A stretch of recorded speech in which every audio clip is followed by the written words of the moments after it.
This is the Paltalk News Network.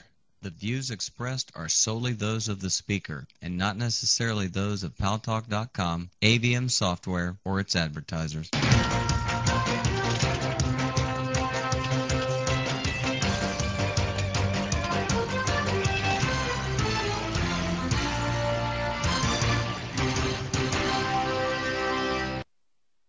News Talk is online. News Talk Online is a production of Paltalk.com, the largest multimedia interactive program on the internet with more than 4 million unique users, on demand on iTunes and on YouTube, and on my blog, GaryBaumgarten.com, where you're encouraged to post your comments, whether you agree with yours truly or not.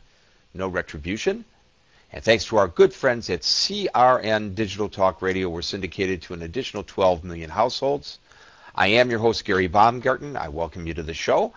And I remind you, as I always do, that you need to go to paltalknewsnetwork.com, paltalknewsnetwork.com, early and often during the day to catch up on the news that you may or may not see, hear, or read in the mainstream media, including some information I'm going to impart upon you right now about the oil spill. Before I do, I want to revisit Gaza Flotilla. Yesterday, Jean St. Onge, who was on the second ship, right behind the one that was the scene of the bloodshed, said that on his ship, anyway, the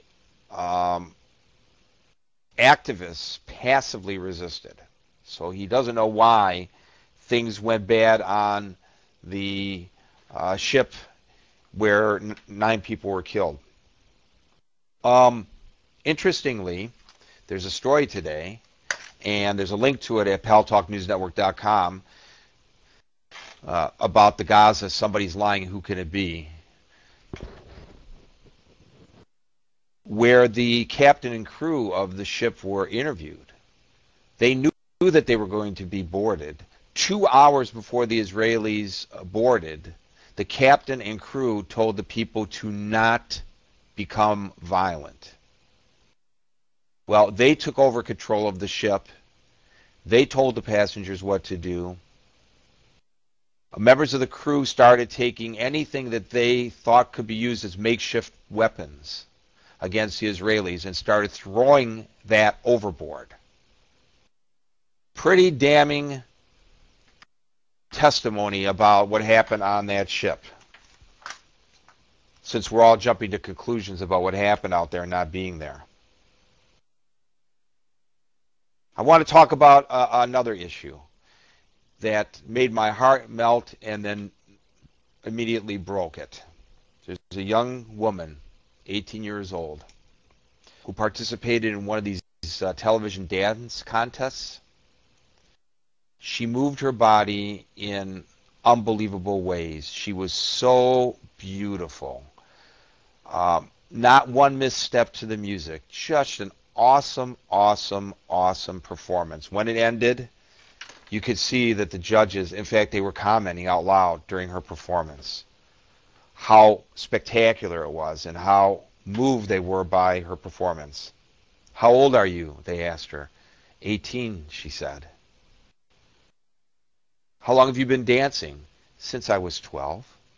Does this run in your family? Are there others in your family who dance? She glanced down for a second. She said, well, she says, we're from Iran, and they wouldn't let my mother dance. That was her dream, to dance. They wouldn't let her dance.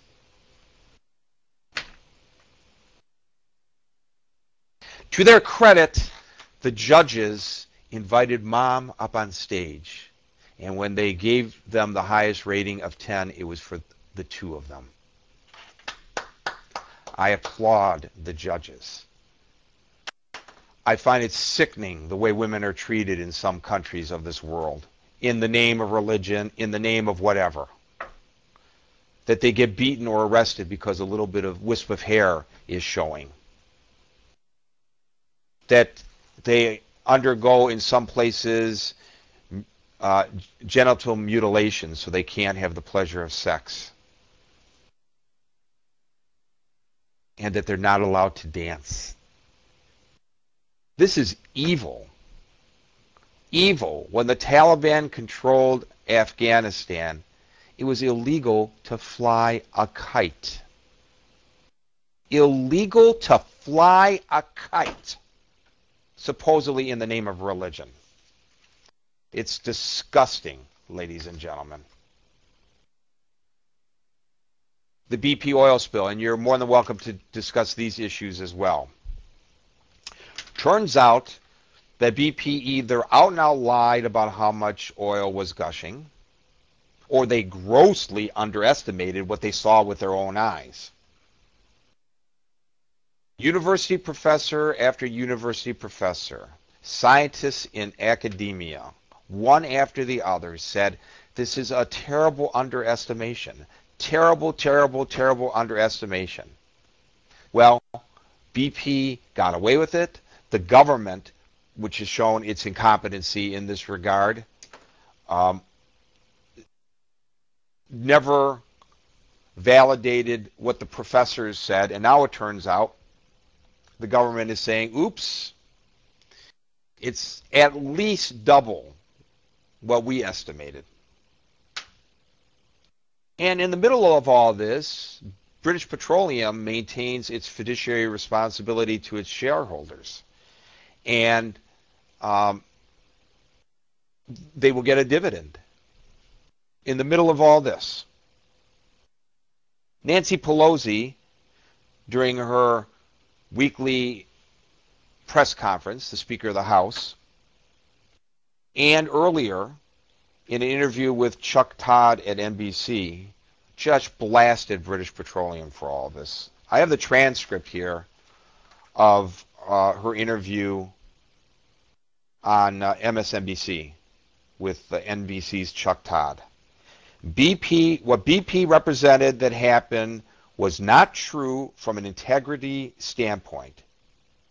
BP, she said, is more interested in spending money on advertising and public relations and paying dividends before they meet the claims of small businesses. You know, there's an oyster shucking business there in Louisiana that's been around for like a century. They closed their doors today. And you should have seen the last oysters that they shucked and all the oil that was dripping.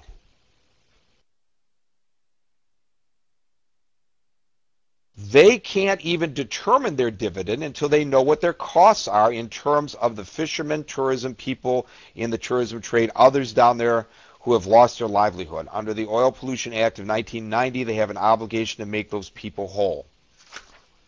I've not always agreed with Nancy Pelosi on issues, but in this moment, I have to say, Madam Speaker of the House, you are spot on. Christian Science Monitor, James Hickman, says that the containment boom effort has failed. Quote, this is by Peter Grimes.